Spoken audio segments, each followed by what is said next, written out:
नीतीश जी को गद्दी पर बैठाया है, वो नौकरी खोज रहा है और सरकार दारू खोज रही है। दो दो उप मुख्यमंत्री क्यों है? युवाओं के सपनों को मारकर बिहार का विकास चाहते हैं। भर्तियां नहीं होंगी तो इस सरकार को बिहार की गद्दी भी खाली करना पड़ेगा। पार्लियामेंट में, राज्यसभा में रिपोर्ट आई है कि बेरोजगारी के अभाव में 9,104 देश के नौजवानों ने आत्महत्या किया। सरकार से पूछिए कि कोई विभाग है जिसमें पद कोई खाली नहीं हो। देखिए, बिहार में बेरोजगारी अपने चरम पर है। सड़क से लेकर सदन तक में लगातार बेरोजगारी का मुद्दा उठ रहा है। हमारे साथ भाकपा माले के विधायक मनोज मंजिल जी हैं। मनोज जी, आपने विधानसभा में लंबा चौड़ा भाषण दिया, तालियां भी बजी। आपने जो सबसे बेहतर बात कही थी वो ये कहा था कि सरकार जो है युवाओं की जवानी को खा रही है। ताली भी बजा था, बहुत ताली बजा। लेकिन क्या आपको लगता है कि सरकार पर दबाव बन पाता है? बिल्कुल, हम लोग लगातार सरकार पर दबाव बनाने का काम कर रहे हैं। सरकार 19 लाख रोजगार के प्रति सरकार गंभीर हो, संवेदनशील हो, और हम बिहार के नौजवानों ने ऐलान कर दिया है 19 लाख रोजगार दो वरना गद्दी छोड़ दो। बिहार में लाखों पद खाली रहेंगे और आप गद्दी पर बैठे रहोगे, ये नहीं होगा। अगर लाखों पद खाली रहेंगे, भर्तियां नहीं होंगी तो इस सरकार को बिहार की गद्दी भी खाली करना पड़ेगा। 2010 में बहाली कोई आती है, वैकेंसी आती है। स्टेट अभी एक नौजवान आप देख रहे थे किस तरीके से वो रुंधे गलों से बात कर रहे थे, और अभी तक उनकी नियुक्ति प्रक्रिया पूरी नहीं हुई। तो एक बहाली कोई आती है, 10 साल 14 साल लगता है। जो बच्चे फॉर्म भरते हैं उस बहाली के लिए, उनके बच्चे हो जाते हैं, उनके सपने आंसुओं में बह जाते हैं। ये सपना, बिहार के युवाओं के सपनों को मारकर बिहार का विकास चाहते हैं। बिहार का भविष्य नौजवानों के भविष्य में है, और नौजवानों का भविष्य सरकारी नौकरी में है, एक बेहतर रोजगार में।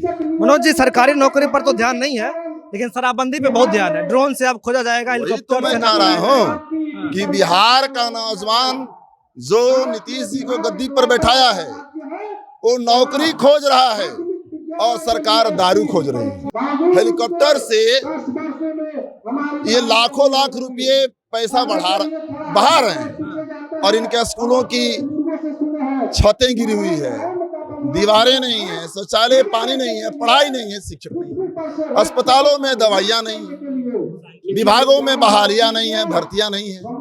तो ये सवाल है, और इसलिए अभी देखिए लगातार ये बिहार राज्य मान्यता प्राप्त संख्याकी स्वयं सेवक ये हजारों हजार है, और लगातार ये लोग सड़क पर हैं। तमाम, चाहे वो कंप्यूटर टीचर ले लीजिए, सीटेट बीटेट आप देख लीजिए। 2019 में माध्यमिक स्तर के जो शिक्षक होते हैं वो 30,020, और माध्यमिक और उच्च माध्यमिक के 34,440। अभी तक उनकी नियुक्ति प्रक्रिया पूरी नहीं हुई। तो 2010 का भी सवाल है। तो मैं तो कह रहा हूँ कि बिहार का सरकार से पूछिए कि कोई विभाग है जिसमें पद कोई खाली नहीं हो।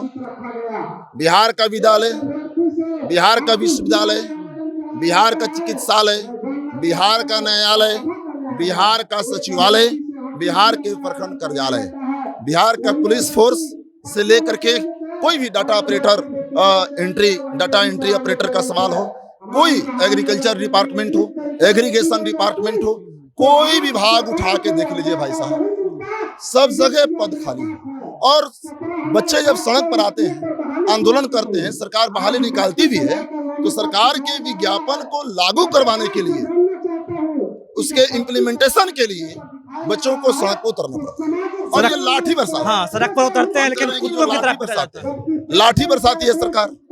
ये दो उप मुख्यमंत्री क्यों है? मुख्यमंत्री का समय नहीं मिलता अगर दारू खोजने से, तो उप मुख्यमंत्री को भेज देते। अगर कोई नौजवान रेलवे ट्रैक पर आ जाता तो, अरे ये रेलवे ट्रैक पे बिहार के नौजवान आए थे, तो सरकार का कोई मंत्री जाता, पूछता कि क्या सवालात है, क्या शिकायत है, तो आप लाठी बरसाते हैं। नीतीश बाबू, ये कौन बच्चे हैं जो रेलवे में नौकरी करना चाहते हैं, बैंक में, पुलिस फोर्स में, मास्टरी में, बिहार स्टाफ सिलेक्शन कमीशन में? ये वो बच्चे हैं जो खून पसीना और खेत खलिहानों के संतान हैं। मनोज जी, तमाम के मजदूर किसानों को मेडिकल इंजीनियरिंग, IAS IPS नहीं कर सकते, जितना भी स्तर है, MCA BBA नहीं कर सकते, उनके लिए रेलवे सपना है। आजादी के 75 सालों में जिस परिवार में एक सरकारी नौकरी नहीं लगी, वो परिवार आज बिहार में जो गरीबी है, महंगाई है, बेरोजगारी है, जीना दुश्वार हो गया है। पार्लियामेंट में, राज्यसभा में रिपोर्ट आई है कि बेरोजगारी के अभाव में 9,104 देश के नौजवानों ने आत्महत्या किया है। कर्ज में फंस करके 16,000 यहाँ के लोगों ने आत्महत्या किया है। बेरोजगारी पूरे देश में 8%। Centre for monitoring Indian economy की रिपोर्ट हालिया आई है और बिहार के गांवों में 13.5% और शहर में 18% बिहार में बेरोजगारी है। नीतीश जी आंकड़ों पर बात नहीं करते हैं, कहते हैं हमको पता ही नहीं चलता है सब आंकड़ा कौन बनाता है, कहाँ से आता है। सरकारी रिपोर्ट है ना, centre for monitoring Indian economy ये सरकार का संस्था है।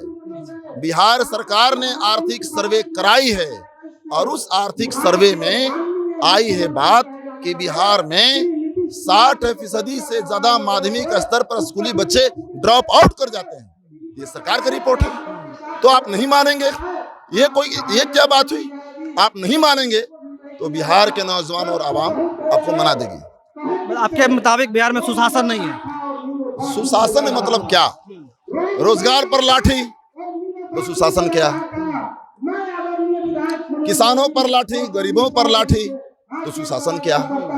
तो शिक्षा के बिना, स्वास्थ्य के बिना, रोजगार के बिना, नौकरी के बिना, नौजवानों के जो युवाओं का जो वसंत होता है, युवा वसंत, उसकी जवानी होती है, तो उसको आप खा जाओगे, उसके सपनों को मार डालोगे और न्याय के साथ विकास, सुशासन और समाज सुधार का बात ये ढोंग है।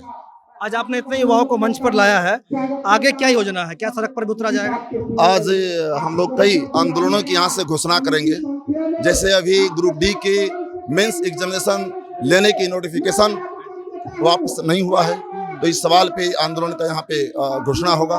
सरकार स्पेशल बजट से बिहार विधानसभा का सत्र बुलावे, खाली पड़े पदों पर श्वेत पत्र जारी करे, बहाली कैलेंडर जारी करे। यहाँ से कार्यक्रमों का, आंदोलनों का ऐलान होगा। एक आंदोलनों का श्रृंखला बिहार में खड़ा होगा। चलिए, तो आंदोलनों का जो श्रृंखला है वो बिहार में खड़ा होगा। भाकपा माले के विधायक जी थे मनोज मंजिल साहब, उन्होंने साफ तौर पर कहा है कि वो आने वाले समय में बेरोजगारी को लेकर के सरकार को घेरेंगे और तमाम जो मुद्दे थे उनको लेकर मनोज मंजिल से बातचीत हुई। फिलहाल इस वक्त हम भारतीय नृत्य कला मंदिर के प्रांगण में, और तमाम जो छात्र पीछे आप देख रहे हैं, ये सभी छात्र बेरोजगार हैं। बिहार के वो बेरोजगार छात्र हैं जो विभिन्न विभागों में फंसे हुए हैं और लगातार सरकार से रोजगार की बात तो कर रहे हैं, लेकिन सरकार जब रोजगार का दावा करती है तो वोट तो मिल जाता है, लेकिन जब ये लोग सड़कों पर उतरते हैं तो इनको कुत्ते की तरह पीटा जाता है। तो आपने साफ तौर पर सुना मनोज मंजिल साहब ने क्या कुछ कहा। आप सफर बिहार देख रहे थे, मेरा नाम अमन शर्मा है। बहुत बहुत धन्यवाद।